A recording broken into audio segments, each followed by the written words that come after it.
Seconds on the clock. Looks like it's a 1-1 again for Derby County. We told you in the pre-game, that's a good result. 1-1. That looks like they've got their result.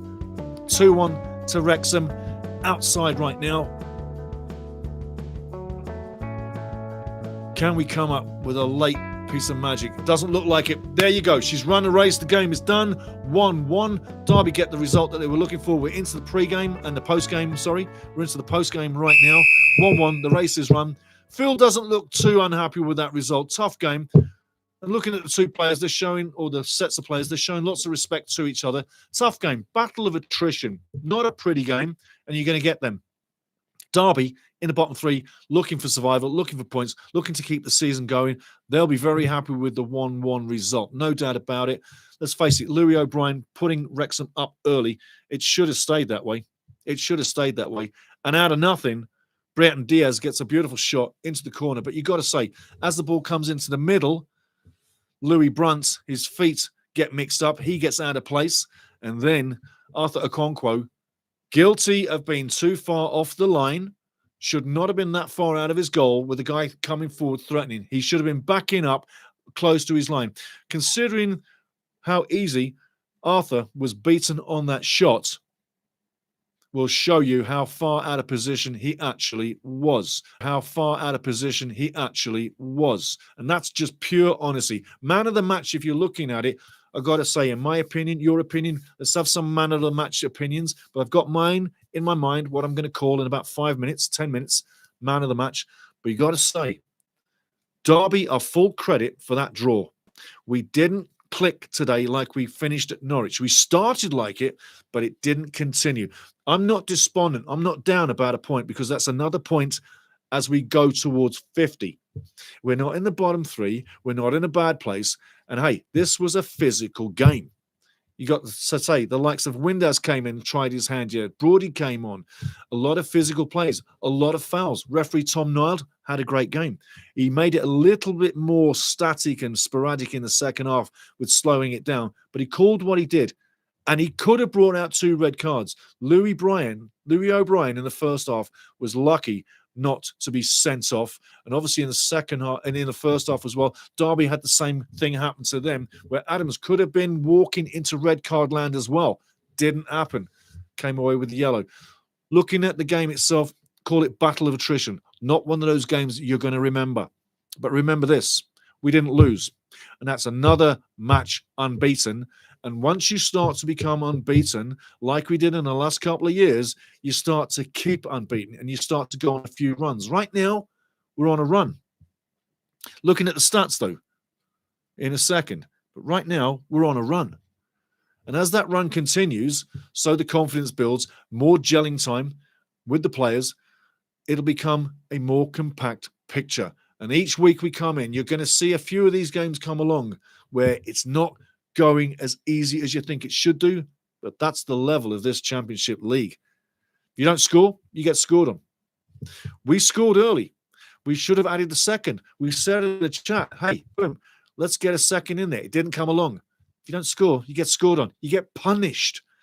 In a way, we had 3 points coming our way, but we got punished because we couldn't add that second goal. And we had opportunity to get it. But don't forget, Derby came to play. Into the chat. Di Humphreys, great put it in, he says. And I tell you what, it was so unlucky. That's the free kick.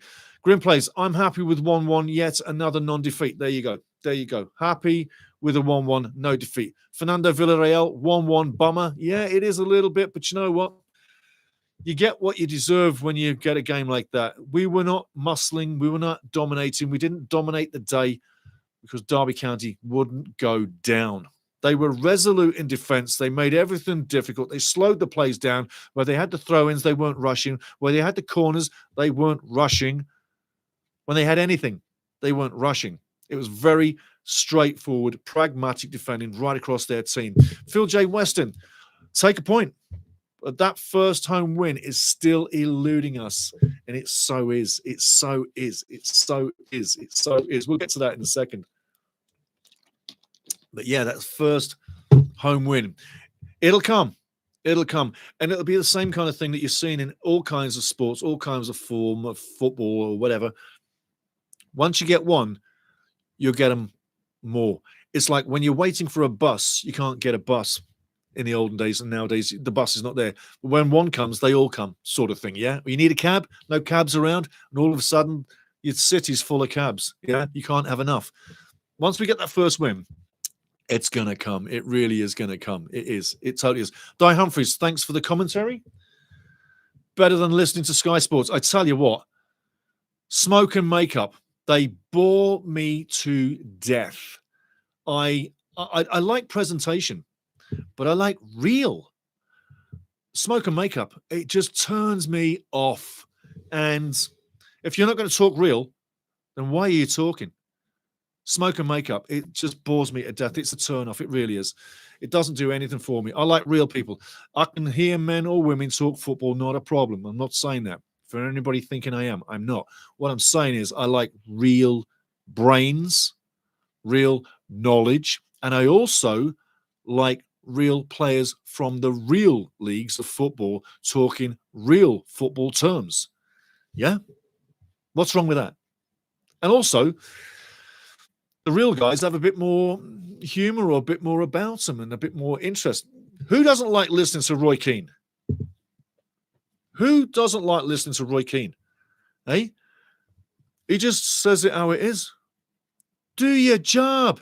Do your job. That's all you got to do is do your job, man. Yeah, brilliant. I love him. I hope you do too. But anyway, Di, thank you, my man. Thank you. Thanks for the commentary. Better than listening to Sky Sports. I thank you for that. I thank you for that. But going into the stats before we go too far in the tooth, Wrexham first on the day. Let's give you it. Shots on the clock. 10 shots, 5 on target. Not bad at all. Percentage, 55%.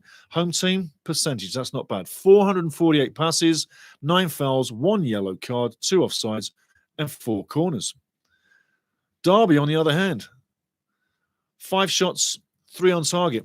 That's low shots count for them, but that's their average on target, 3 per game. Possession, 45%. Passes, 383. Pass accuracy, 76. Defending all game. No flow in the game. Battle of attrition. Stop and start. How are you going to get high pass accuracy in a game like that? It was a defensive battle. Let's put it that way. With very little quality on the end of it up front. Let's put it that way too. Fouls. 16 fouls. Dirty bastards, eh? Ooh. 5 yellow cards and no red cards. And Mr. Neild, Tom Neild, was an average of 6 yellow cards per game. Today, he got his 6 and his 0.05 reds per game. He got that too. So he did his average performance. Absolutely. Offsides, 1 for Derby. Corners, 3. Looking at the table, on top right now, Middlesbrough still to play. Them games are coming up pretty soon. We'll talk about that soon as well. Coventry moving into second with a 3-0 win. Coventry, Frank Lampard, they're definitely going to be in the top 3, in my opinion, this season. It all depends if it's 1, 2, or 3. I got a feeling once Leicester wake up, they're going to push up too. But for my money, Coventry's in the top 3 this league. Did well last year. I believe they finished 6th last year into the playoffs. Unlucky not to go through. Obviously, Birmingham in 10th right now with a 3-0 loss on the day. Chris Davies, coach there, not going to be happy. Blues fans, that's not a good day for Birmingham, not at all. Swansea 1-1 on the day.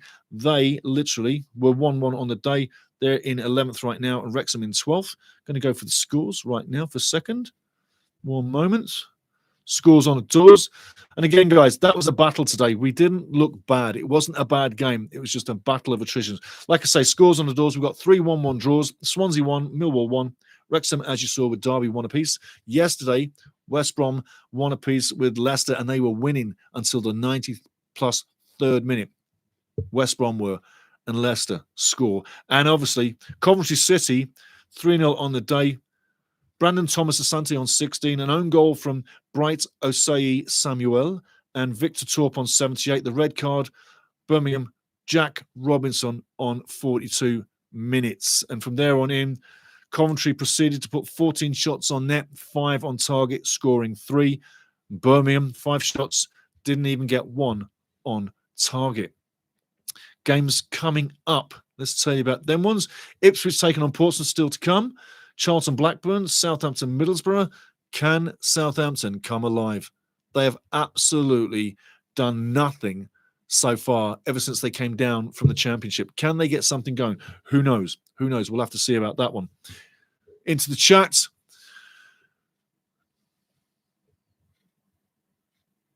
Grim plays when Kino speaks, we listen. Yes. Do your job. I just love the way he's no nonsense in your face. Shut the hell up. This is what you need to do. I just love it. He's a breath of fresh air between the smoke and makeup.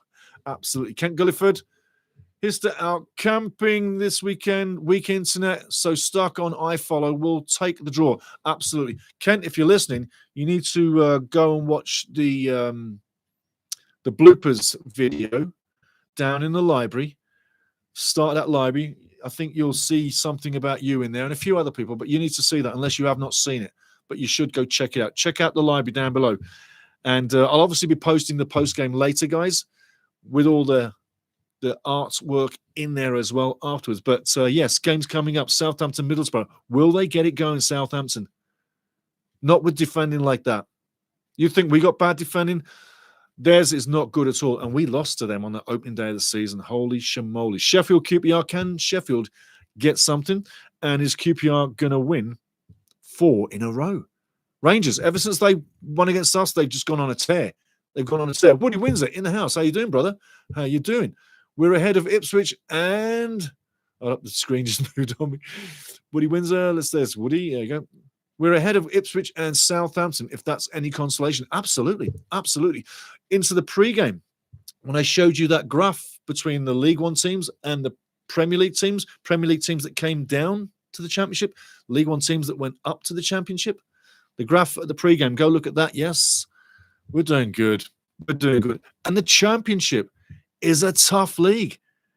It will make you or break you. This is a tough league. People are looking at the Premier League going, wow, that's a massive league. It is. But the Championship, in my opinion, is so underrated for its level and abilities. Like, you get punished each week, and it doesn't matter if you're in 24th or 1st. Every team can upturn each team each week. Absolutely. Kent Gulliford's laughing. He's seen it. That is the Southampton and the Ipswich consolation. Game's still coming, though, again. Sheffield QPR. Stoke City. Norwich City. Norwich needs something. Josh Sargent, can he get a goal? Can he upset Stoke today? Possibly. And it probably can happen, but they need to bring more than what they brought against us. And the Boo Boys, Norwich. The Boo Boys at Norwich are supposed to be giving Norwich a lift. Liam Manning, the coach, says the Boo Boys will make us a better team. We got to react to the Boo Boys. Yeah, you do. Normally, you should. It's not a bad idea. Preston taking on Bristol City. Go to Robins. Let's see where you end up. Watford and Hull City and Oxford taking on Sheffield United. Chris Wilder. Hopefully, Sheffield United can get something there. But that is a game where you got to say it's bottom of the table. Both teams are looking for it. Who's going to get it? You don't know. And you want to think that both teams will enjoy the fact of getting points out of that match. Just 1 second. Just going down to the championship table. There we go. Thank you very much. There we go. You think Oxford in 21st, 5 points, and Sheffield United on none. So let's say Sheffield win on the road. Close up the gap. There's literally no space to put a piece of paper between the teams in the bottom 12. It'll be literally maybe at the end of the day, 3 points for Sheffield United if they win. You're probably looking at 7 and 16. So 4 points would literally separate the bottom 8 teams. Tight. You can say the same moving up as well. Wrexham's not too far out of the playoff spots right now. Sitting in 12th right now. 8 points. A playoff spot is 11. By the time the games come through today, we probably will be maybe... Right now, it's 3 points. You could say it probably four or 5 points, at least 4 or 5 points, maybe 6 points out of a playoff spot. And at this stage of the season and coming through what we've come through, I think everybody can just live and breathe and realize we're in a good slot and we're sliding into place. And as the games go through, there's going to be ups and downs. There's going to be wins, losses, and draws, as there is. But the continuity of this club will continue. And what Phil is doing, you can see it. And you cannot plan for a moment of Brunty's misplaced feet, and Arthur Okonkwo 1,000 miles off his line. You can't judge and work for that. Those are mistakes that happen. Individual mistakes cost us today in the main, and in the championship, like I said, you get punished. We got punished for little mistakes. They're minor mistakes. The biggest one of the day, though, was Arthur off the line for my money.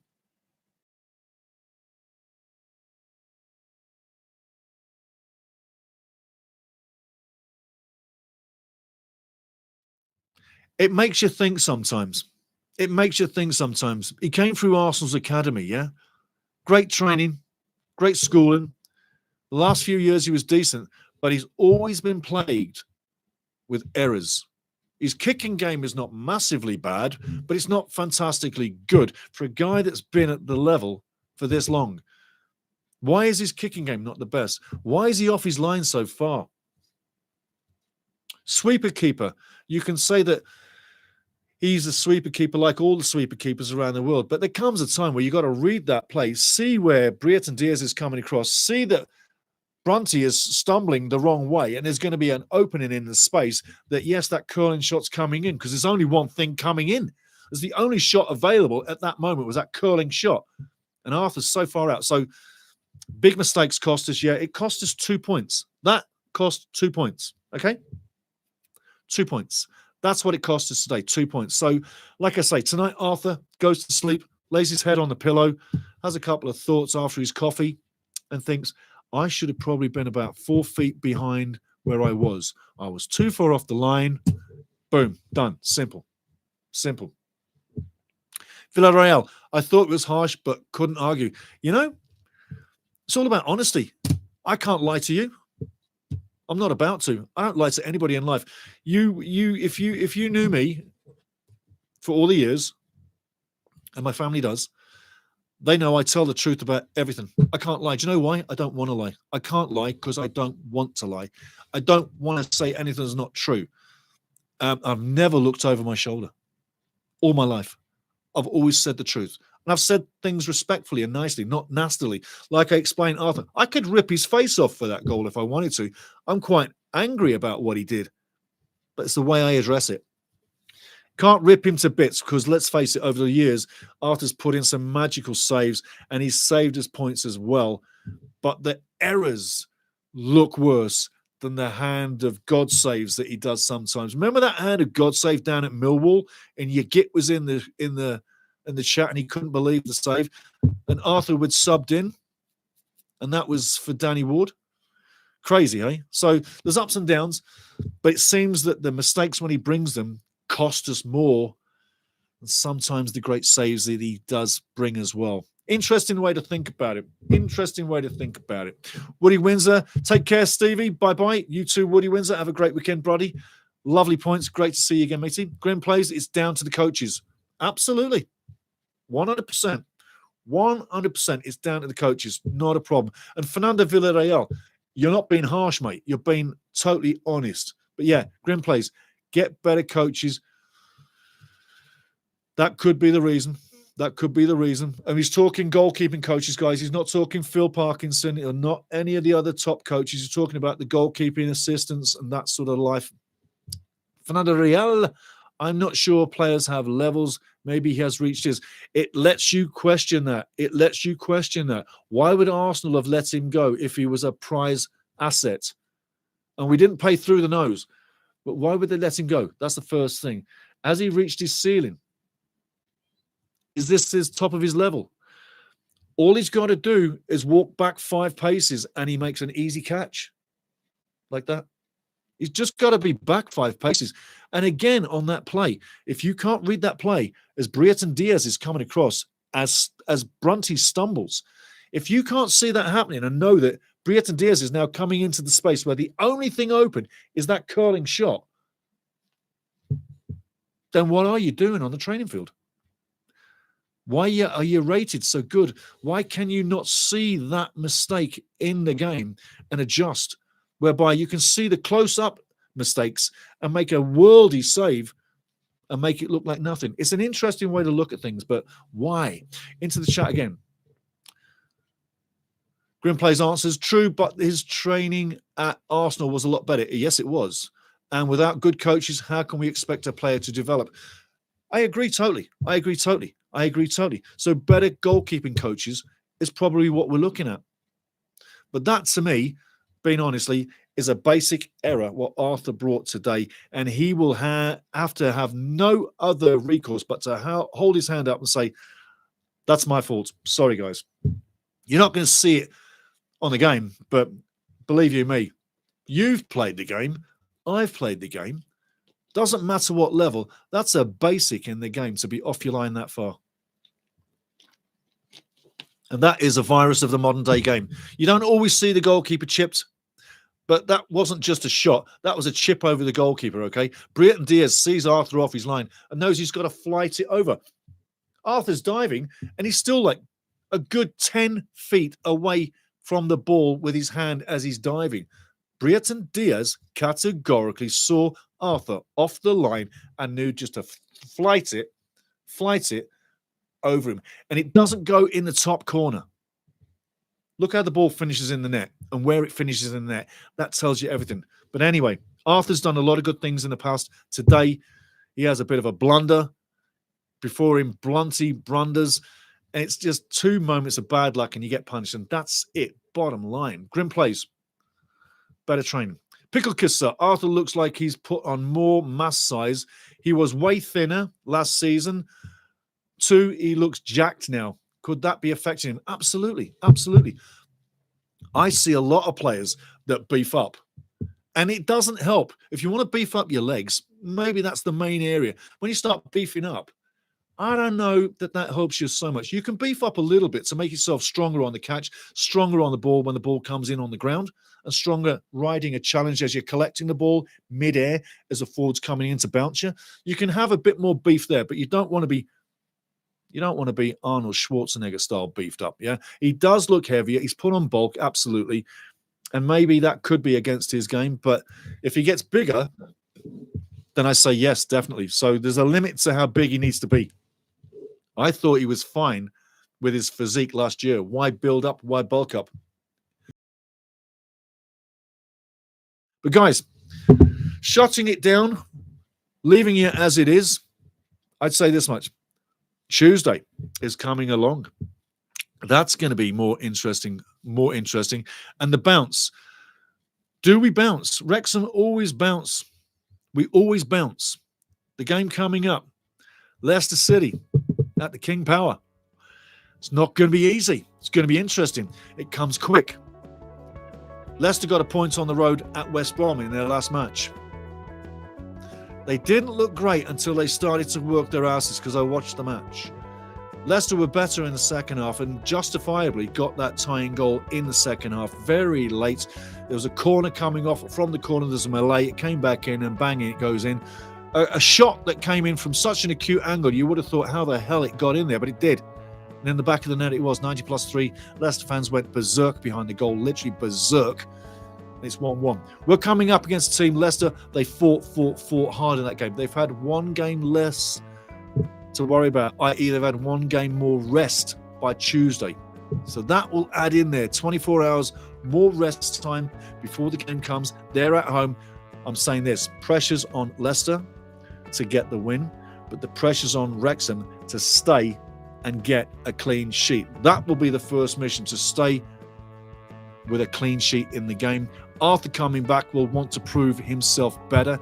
Us as a whole, from a game today, battle of attrition, will want to come into the next game bigger. So it's going to be an interesting game. But physically, I'll say this, Leicester probably have a slight edge of rest and recuperation by 24 hours. It all depends. Physically, I'll say this, Leicester probably have a slight edge of rest and recuperation by 24 hours. It all depends on what the lineup's going to be. But we're going in deep. And as for people ranking the next 3 games for 3 losses, that could be a reality. 2 on the road, 1 at home. Let's see where we end up. But Tuesday, I'll be with you, and there will be an abbreviated pre-game before we get there. Probably Sunday night, but it'd be very abbreviated. 36-minute job. I'm going to crunch that down to 8 minutes so you get all the goods on both teams for the match. So for now, one apiece. Love to all. You did fantastic in the chat again, guys. I had a great time. Let's hope we have a great display against Leicester on Tuesday. Be well. Love to all. Cheers.